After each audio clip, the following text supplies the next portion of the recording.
Thank you very much, Mr. Speaker. Quite rightly, during the height of the pandemic, the government introduced restrictions to protect the most vulnerable members of society in care homes. But I wanted this morning to raise with my right honourable friend the experience of Frank Thompson, one of my constituents, and his wife of 57 years. Mrs. Thompson is in residential care in Warrington, and prior to lockdown, Frank visited her every day from 8 a.m. in the morning until 8 p.m. in the evening. During lockdown, he didn't get to see her at all.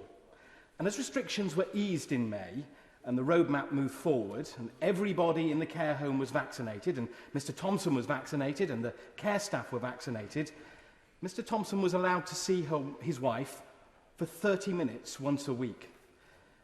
The honourable member mentioned that it's Loneliness Week this week, and even those in care homes suffer loneliness. And I wonder if my right honourable friend would agree with me that it's now time for the government to be clear with those that provide care that the rights of residents are crucially important to ensure that they do not suffer loneliness and their families can get reasonable access to see them. Leader.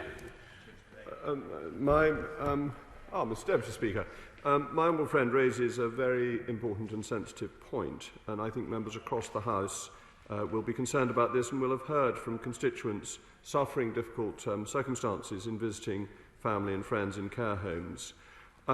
There has been a recent liberalisation on care home visiting rules announced in the latest COVID regulations. Residents will be able to spend more time with family and friends, including overnight stays, as part of an easing of visiting restrictions announced today.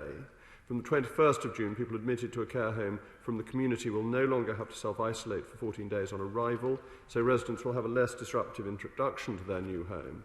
This has been a really difficult time for people in care homes, and as the Prime Minister himself said, we will soon reach the terminus day. And the terminus means the end. Some people have thought it means an interchange, but it is Paddington, not Crewe. And when we reach the end, the restrictions will go.